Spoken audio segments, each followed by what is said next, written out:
Hey gang, what's up? Welcome back to another edition of Intuitive Angling here, and appreciate you guys watching today's video. And guys, today I'm going to sort of give you a pre-tournament report. I'm getting ready to leave tomorrow for the BFL Regional Championship on Lake Eufaula, Oklahoma. And I'm going to sort of go through what my plan is on that and sort of what's on the line a little bit. And hopefully by the end of the week, I can share something with you guys that might help you guys catch a few more bass out there. But anyway, I qualified for the BFL Regional through the Ozark Division, and we have our tournament at Lake Eufaula starting on Thursday. And I'm not going to even get a leave till tomorrow morning, so I'm only going to get like a day and a half of practice down there at Eufaula. I've just been so freaking busy, I couldn't even get away. So that's sort of been the gist of my whole tournament season this year. I've been so busy with everything. I haven't had many practice days. I mean, I've been getting like a day and a half of practice in most of these tournaments. And that's really not enough as far as when you have to break down a big lake and try to develop multiple patterns. It's really not enough, but that's just the way it is, you know, for me right now. So anyway, in this particular tournament, you got to finish in the top 6 to qualify for the All-American, and I believe there's probably close to 200 boats in it, so it's pretty low odds for anybody to qualify. You know, just the 95% or more of the field, 97% of the field is not going to win anything in that tournament. So when you're dealing with a tournament like that, you know, you can't fish for points. You're not going to do any good. You've got to try to catch what you think you're going to have to catch to make that top 6.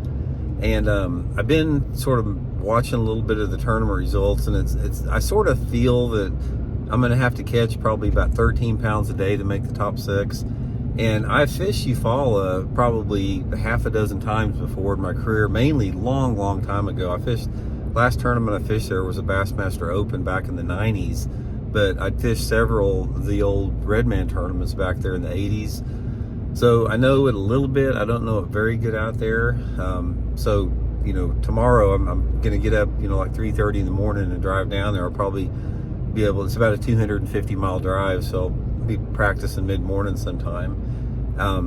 But a lot of times that's the whole thing about it. If you have a short practice, guys, you can't cover everything. So you sort of have to make a commitment to, you know, a small part of the lake and sort of figure it out from that standpoint. So I'm comfortable with that.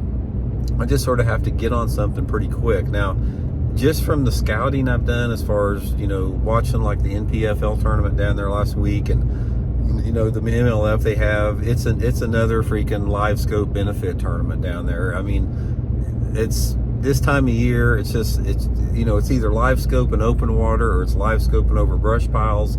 Oklahoma is famous for having brush piles, so it's there's going to be a lot of the guys live scoping brush piles in that particular tournament. Obviously, since you know, I don't consider live scoping a legitimate way of fishing, I've got to find out some other alternative way to catch these fish down there.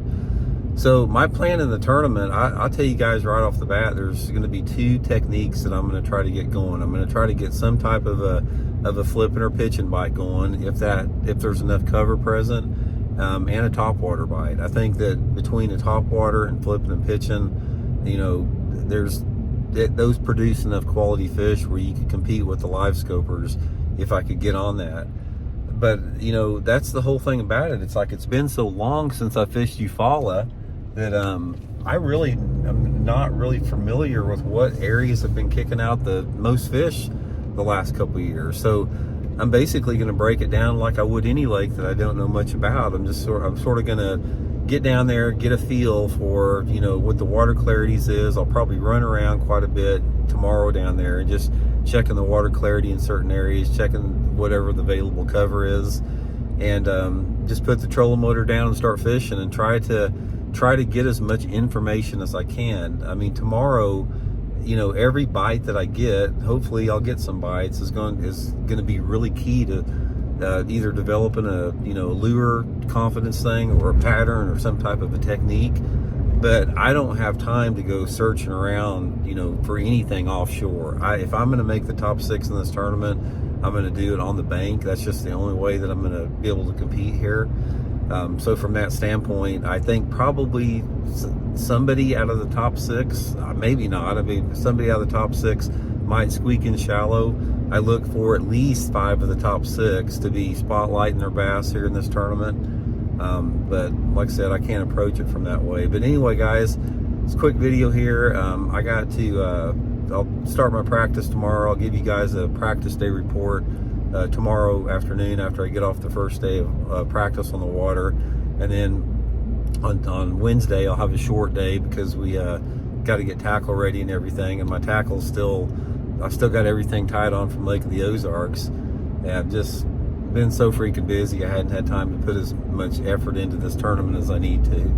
But anyway, guys, thanks for tuning in, and we'll hopefully by the end of the week I'll have a good story for you, or at least something you can use to catch a few fish. So we'll talk later. See you.